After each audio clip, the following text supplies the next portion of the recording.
경제 소식을 빠르고 친절하게 전달해 드립니다. 오늘 굿모닝 경제는 허준영 서강대학교 경제학부 교수와 함께하겠습니다. 그래서 어서 오세요. 어서 오십시오.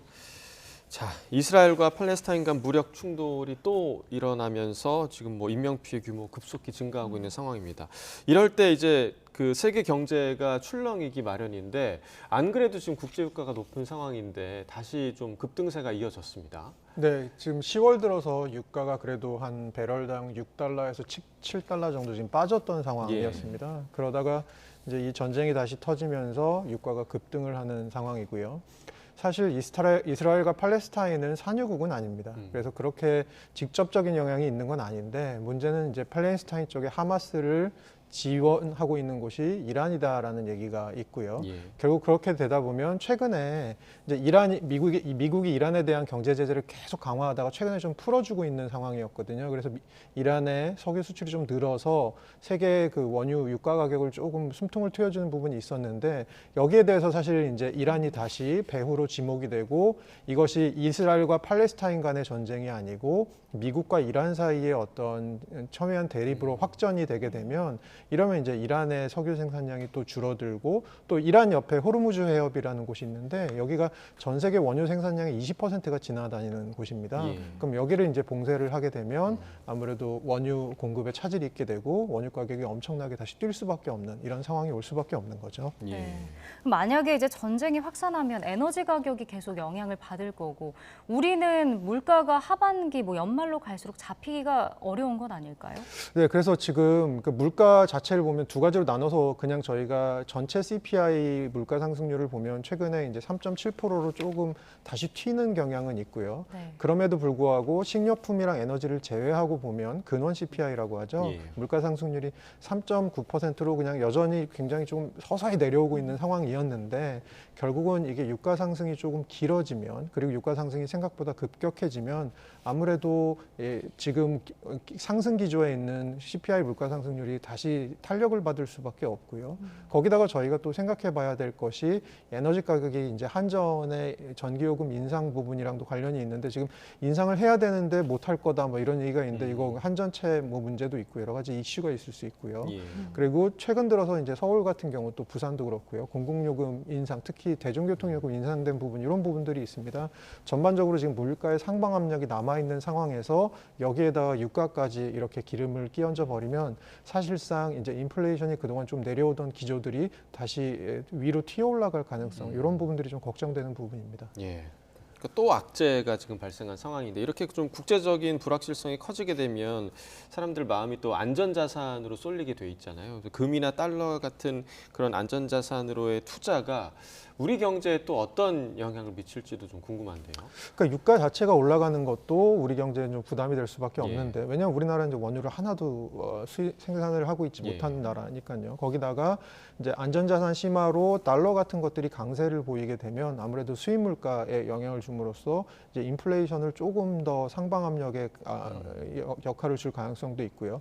그리고 이것이 사실 국제 경제를 통해서 우리에게 간접적인 영향을 미치는 큰 부분 중에 하나는 결국은 미국이 어떻게 이 인플레이션에 영향을 받을 것이냐, 과연 이 유가 상승이 미국의 인플레이션 조금 내려오고 있었던 기조를 다시 밀어올릴 것이냐. 그러면 결국 연준이 지금 그렇지 않아도 고금리 기조를 좀 더 오래 가져가겠다는 건데 여기다가 조금 더 강력한 어떤 아규먼트를 제공하는 것 같습니다. 그렇게 됐을 때 지금 한미금리 차 역전이 꽤 오래 벌어져 있는 상황에서 시장이 생각하는 것보다 더 미국의 고금리가 오래 갈 수 있다. 혹은 미국이 추가 인상으로 갈 수 있다. 이런 소식들이 전해진다면 우리나라 자본 유출도 문제가 될 수도 있고 우리나라의 통화 정책 같은 경우도 사실은 금리를 우리나라 국내 경기 상황으로 보면 올리기가 쉽지 않은 상황인데 자본 유출의 걱정들, 아니면 원달러 환율 걱정들 이런 것들이 되면 아무래도 금리를 조금 외부적인 요인에 의해서 올려야 되는 이런 상황이 벌어질 수밖에 없을 것 같습니다. 네.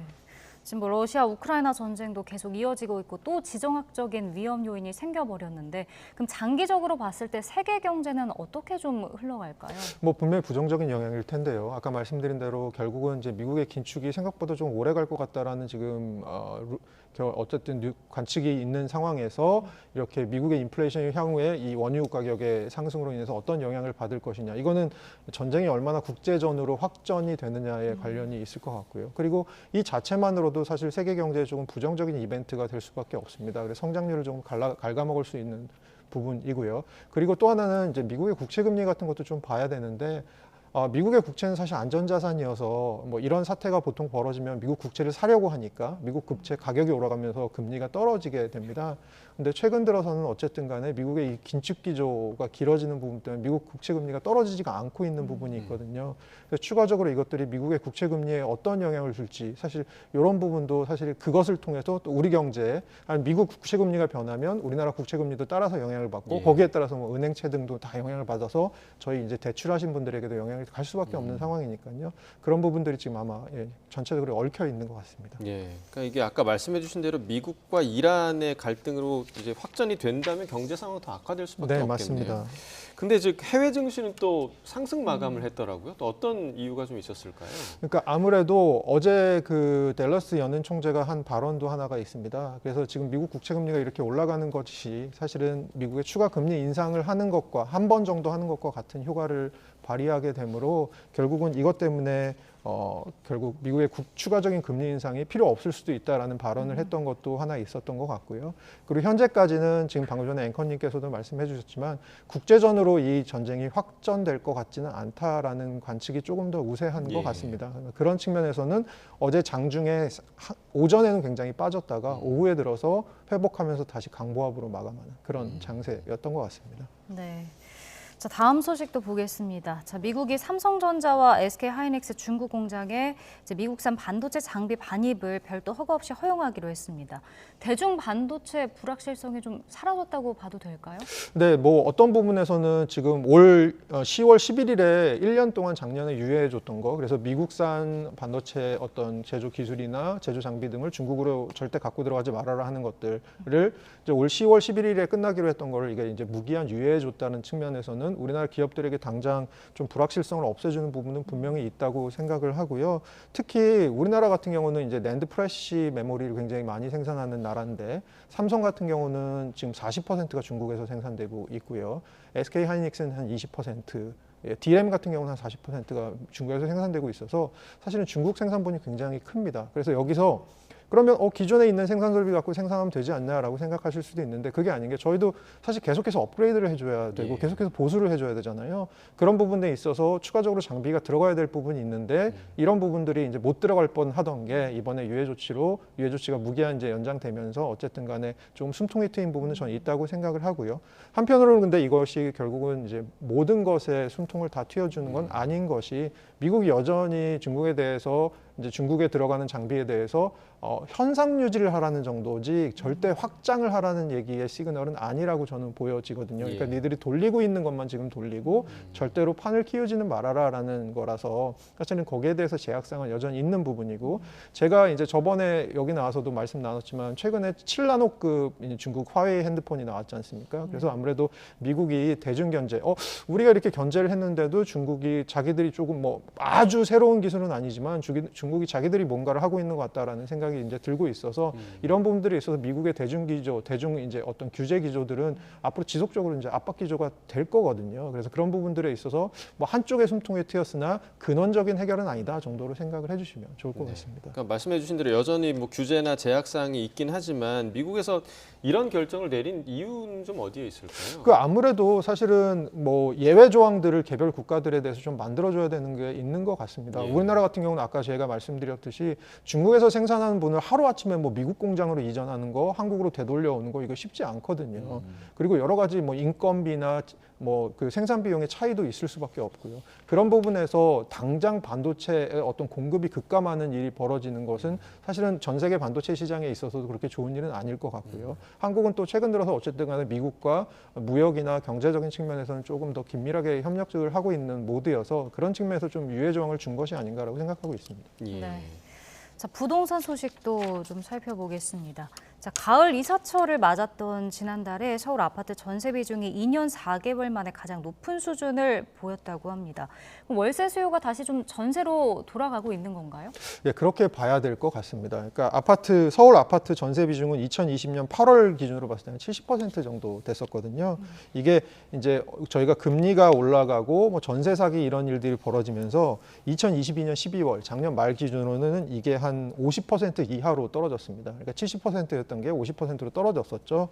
그런데 이제 최근 들어서는 이제 주담대 금리에 비해서 전월세 대출 금리가 상대적으로 낮게 유지되고 그 다음에 이제 저희가 전세를 월세로 전환할 때 적용하는 전월세 전환율 같은 경우를 보면 이것이 이제 높아지게 됩니다. 이것이 높아지면 어떤 일이 벌어지냐? 전세에 비해서 월세가 상대적으로 이제 비싸지는 일이 벌어지게 되는 거죠. 그래서 이제 전세가 상대적으로 좀 싸지는 것도 있고 그리고 최근에 빌라 같은 거에 전세 사기가 있는 것에 이제 영향을 받아서 아파트로 조금 전세 수요로 몰리고 있습니다. 예. 이런 것들이 전반적으로 서울을 중심으로 아파트 전세 수요로 조금 전환하는 과정에 조금 있는 것으로 보입니다. 예.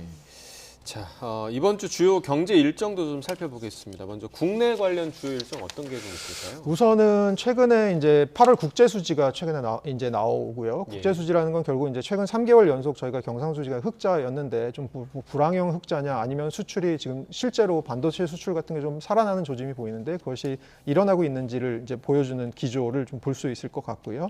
그 다음에 12일에는 9월 중 금융시장 동향, 그래서 우리나라 가계대출, 은행권 가계대출에 대한 통계가 나오고요. 그 다음에 13일에는 통계청에서 저희 고용지표가 나오는데 고용이 여름에 저희가 7월, 8월이 좋지가 않았습니다. 그래서 그것이 정부에서는 일시적인 계절적 요인이라고 얘기했었는데 이것이 과연 기조적인 것인지 계절적인 것인지 뭐 이런 얘기들이 나오게 될 것 같고요. 그리고 가장 뭐 어떻게 보면 중요한 것 중에 하나는 IMF에서 이제 세계 경제 성장률을 전망치를 업데이트를 하는데 예. 가장 최근에 7월 전망치는 세계 경제 성장률은 오히려 올리면서 우리나라는 1.5에서 1.4 올해 경제 성장률을 전망치를 낮췄거든요. 이 부분이 이제 어떻게 수정이 될 것인가가 좀 관건일 것 같습니다. 네.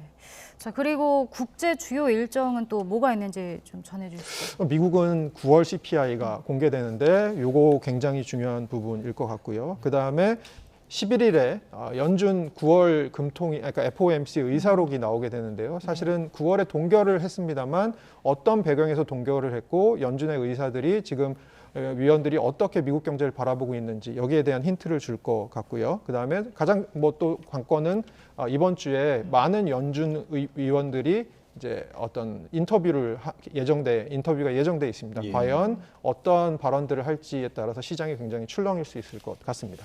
알겠습니다. 네, 고문의 경제 오늘 여기까지 듣겠습니다. 허준영 교수와 경제 이야기 나눠봤습니다. 고맙습니다.